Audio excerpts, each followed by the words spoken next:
मेरा एक छोटा सा सवाल है, जैसा एक्सीडेंटल डेथ्स के लिए पोस्टमार्टम का रूल्स अडॉप्ट किया गया है, ऐसा ही कुछ सेंसिटिव केसेस जैसे रेप एंड मर्डर, इनमें क्या हम ये लॉ नहीं बना सकते कि इन बॉडियों का क्रिमेशन यानी आग में दह नहीं किया जा सकता है, उसको दफन करके रखना पड़ेगा कुछ दिन तक, या उसको प्रिजर्वेटिव में रखना पड़ेगा कुछ दिन तक।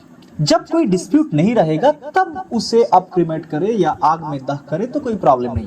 मैं ये बात इसलिए बोलना चाहूंगा ताकि उस डेड बॉडी को दोबारा पोस्टमार्टम करने का मौका मिले। क्या आपको ये लगता नहीं है कि आरजी कर का तिलोत्तमा का डेड बॉडियों का अगर दोबारा पोस्टमार्टम करने का मौका रहता तो हमारा तिलोत्तमा का सुविचार पाने का चांसेस और प्रकृत अपराधियों को पकड़ाने का चांसेस दोनों ही बहुत ज्यादा होता। लेकिन ये अभी थियोरेटिकली या प्रैक्टिकली किसी भी तरीके से पॉसिबल नहीं है। क्यों? क्योंकि वो डेड बॉडियों को जल्दी से जल्दी दाह संस्कार किया गया है, यानी आग से डेड बॉडियों को जला दिया गया है। ऐसा ही चीज हुआ था हाथरस कांड में भी, डेड बॉडी को तो जला दिया गया आग से, उसे तो वापस हम नहीं ले आ सकते। उस डेड बॉडी में जो जो एविडेंस था वो सारे खत्म हो गया है, वो सारे कार्बन डाइऑक्साइड कार्बन मोनोऑक्साइड बन के अभी हवा में उड़ रहा है। अभी सारे तदंतकारी संस्था के पास सिर्फ एक ही पोस्टमार्टम रिपोर्ट है, जो किया गया था वो भी रिपोर्ट के अनुसार जल्दबाजी में और पॉलिटिकली इन्फ्लुएंस्ड या मोटिवेटेड तरीके से। पता नहीं है वो सही से हुआ या नहीं, मैं इस मैटर में दोबारा एंटर करना नहीं चाहूंगा। लेकिन मेरे मन में एक छोटा सा सवाल है, डेड बॉडियों के साथ छेड़छाड़ करना यानी पोस्टमार्टम, ये किसी भी धर्म में प्रिस्क्राइब्ड या अलाउड नहीं है। लेकिन सारे दुनिया ने ये रूल्स बनाया और ये रूल्स इंपॉर्टेंट भी है, इसको सारे धर्म का लोग, सारे दुनिया का लोग एक्सेप्ट भी कर लिया है। एक्सीडेंटली किसी का डेथ हो गया तो उसका पोस्टमार्टम करने चाहिए ताकि उसकी मृत्यु का कारण का जानकारी मिले। लेकिन ये सवाल बहुत बार उठ रहा है और ये एक सच्ची में एक सवाल ही है कि कुछ सेंसिटिव केस में जिधर जालिम अगर इन्फ्लुएंशियल लोग तो ये पोस्टमार्टम को और उसका रिपोर्ट को मैनिपुलेशन किया जाता है। हमने देखा, आप सभी ने बहुत बार देखा है कि हमारा न्यायालय ने यानी कोर्ट ने बहुत सारे केसेस में दोबारा पोस्टमार्टम करने का ऑर्डर दिया है, और जो सेकंड पोस्टमार्टम उसका रिपोर्ट पहले पोस्टमार्टम से कई बार अलग आया। लेकिन आपके पास डेड बॉडी अगर रहेगा नहीं तो आप दोबारा पोस्टमार्टम कैसे करेंगे?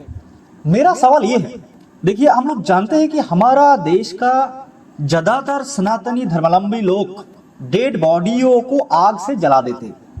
ये बहुत ही प्राचीन एक रीति है, मैं उस पर नहीं जाऊंगा, इसमें एनवायरनमेंट के ऊपर क्या इफेक्ट पड़ता है, क्या ये सही है नहीं है, वो आपका मामला है।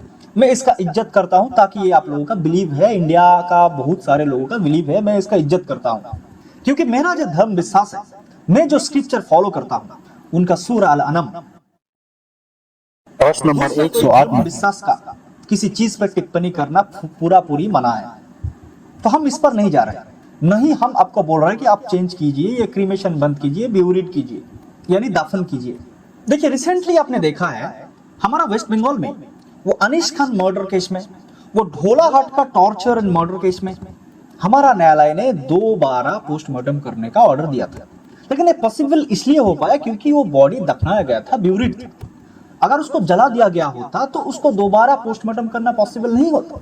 तो मेरा ये सिंपल सा आवेदन है, मैंने इस कुछ दिन में बहुत सारे लोगों को प्रोटेस्ट करते हुए देखा, बहुत सारा कानून में संशोधन करने का बात करते हुए सुना, क्योंकि हम ये बात किसी से सुना नहीं तो हम बोल रहे हैं।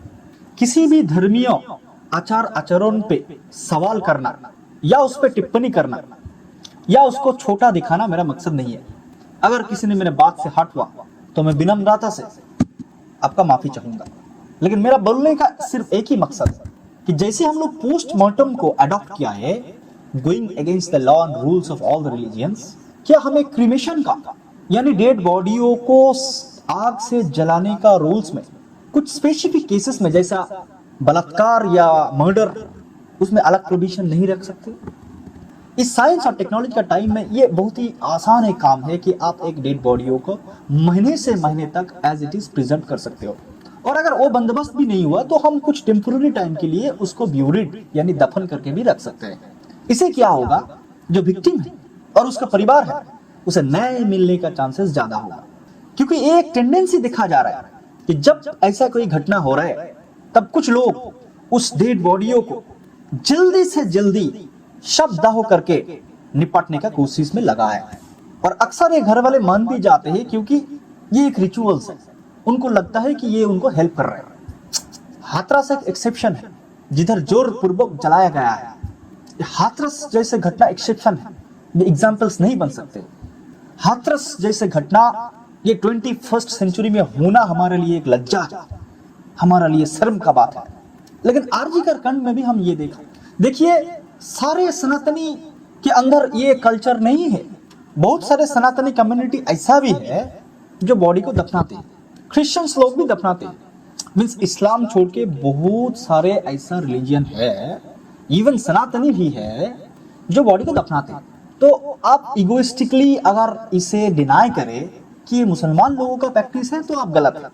ये सिर्फ मुसलमान लोगों का प्रैक्टिस नहीं है, ये इन सारे लोगों का प्रैक्टिस है जो अपना डेड बॉडी को जलाते नहीं है बल्कि ब्यूरिड करते हैं, दफनाते हैं।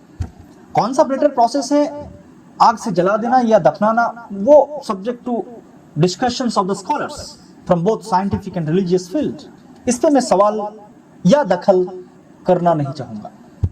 लेकिन मैं उस स्पेसिफिक केसेस जैसे रेप, मर्डर, इसमें आपका ध्यान आकर्षित करना चाहूंगा। क्या हम इधर ये लॉ अडॉप्ट नहीं कर सकते हैं कि उन डेड बॉडियों को एक सीमित समय तक सब दहो नहीं किया जा सकते, उन्हें प्रिजर्व किया जाएगा, either naturally by burying or artificially in the laboratory by preservatives. Thank you. उम्मीद है कि आप सोचेंगे और हमारा देश और हम सब लोग तरक्की की तरफ और बढ़ेंगे।